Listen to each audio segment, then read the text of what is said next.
Jurnalist hanımlardan Xeyale Ağayeva ifadə verib, onun da ifadəsini dinləyin. Əkinçi qəzetinin son sayında belə bir elan verilib. Biz xəstə olduğumuza görə ilin axırıncı nömrələri öz vaxtında çıxmayacaq və onların nə vaxt çıxacağı məlum deyil. Elə bu saydan sonra da Əkinçi qapadıldı və beləcə Milli Mətbuat 151 ildir ki, həmin xəstəliklə mübarizə aparır. Despotizmin yaydığı susqunluq epidemiyasına qarşı müqavimət göstərir. Bilirik ki, heç bir despotun hücumu mətbuat qarşısında öldürücü ola bilməz. İlham Əliyev də istisna deyil. Əksinə elə onun özünün mediaya ehtiyacı var.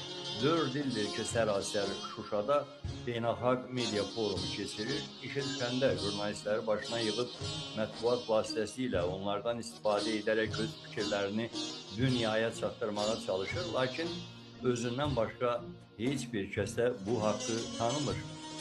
Güc strukturları düşüncə üyüdən qaranlıq dəyirmanlara çevrilib. Hətta sosial media üzərindən sistemə qarşı ən kövrək etiraz da həbslə nəticələnir. Elə bu ay Meydan TV-də yayımlanan bir süjetdə vətəndaş deyir ki, onun atası Dövlət Sərhəd Xidmətinin əməkdaşının törətdiyi avtoqəzada ölüb, polis isə işi örtbasdır edib. Mediada bu məlumatı görən dövlət dərhal hərəkətə keçib, danışan adamı polis bölməsinə gətirib, təhdidlə videonun silinməsini tələb edib. Məqsədinə nail ola bilmədikdə də vətəndaşı 15 sutka həbslə cəzalandırıb. Bu hadisə özlüyündə iki faktı təsdiqləyir. Birincisi, biz jurnalistləri həbs etməklə hökumət bütün tənqidi səsləri boğmağı hədəfləyib. İkincisi də bu hədəfinə sadəcə olaraq çata bilməyib və indi də mediaya danışan vətəndaş uğruna çıxıb. Necə ki, 20 ay əvvəl polis dövləti bizim qanunsuz həbsimizi təşkil etmək üçün yüzlərlə əməkdaş sərf etmişdi. Həmin vaxt təkcə özümüz yox, kamera, mikrofon və kompüter avadanlıqlarımız da həbs həyatına məhkum edilmişdi. Yəni, hökumət üçün tək biz yox, informasiyanın hazırlanmasında istifadə olunan həmin avadanlıqlar da təhlükəli sayıldı. Antik bir çağda qəbilənin əlinə kamera düşsə, onunla nə edərdisə, ya hakimiyyəti media vasitələrinə o cür münasibət göstərir. Biz həmin kiçik əl kameralarımızla ölkə boyu baş verən sistemli hüquqsuzluğa diqqət çəkmişik. Bərabərlik, dəyişiklik, azadlıq və demokratiyaya çağırışlar üçün alternativ tribuna yaratmışıq. Həqiqətə və vətəndaşlara sədaqət göstərmişik. Rəsmilərin həyasızcasına məsuliyyətdən qaçmasından, hakim ailənin xətrinə dəyməyən heç kəsin cəzalanmamasından yazmışıq. Gündüzlər haqlarını gəzən vətəndaşlarla dövlət qurumlarının qəbul otaqlarında axşamlamışıq. Gecələr yorğana bürünüb, quru yerdə yatanlarla dövlət axtarışına çıxmışıq. Və həmin dövlət bugün Meydan TV-ni cəzalandırmağa çalışır. Çünki Meydan TV məhz həmin dövlətin olmadığı yerlərdə peyda olub. Fəaliyyətimiz boyunca saysız maneə ilə üzləşmişik. Arxivimiz kadrlarımızın önünü kəsən zorba əl görüntüləri, polis zorakılıqları, jurnalist həmharayları ilə zəngindir. Jurnalistlərin ölkədən çıxışına, vətəndaşların sayta girişinə qoyulan qadağa, media haqqında qanun, medianın inkişaf agentliyi kimi mətbuat üzərində təzyiq mexanizmləri işə salınır.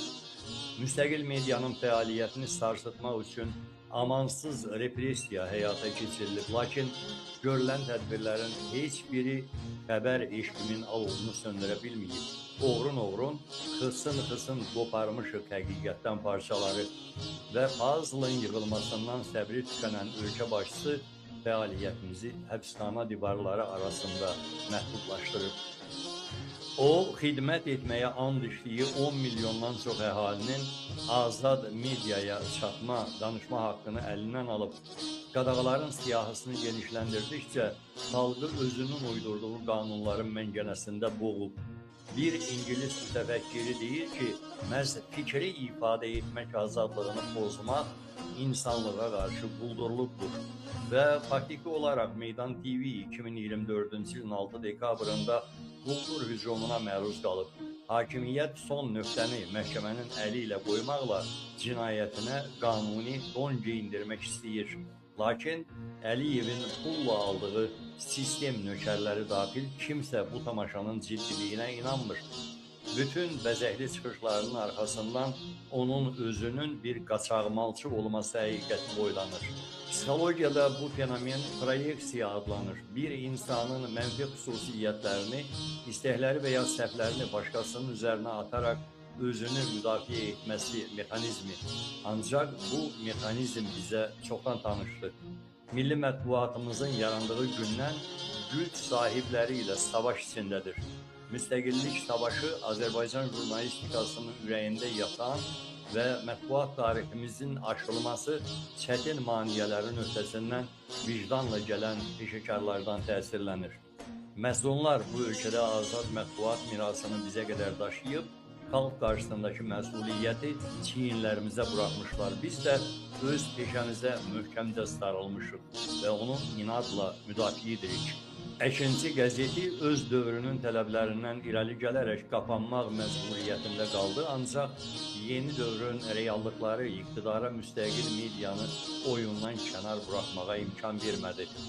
Azərbaycan azad mətbuatın varlığı yalan və manipulyasiya dənizində bir ada olaraq qaldı. Medialar fəaliyyətlərini davam etdirirlər və bunun qarşısını heç bir güc ala bilməyəcək.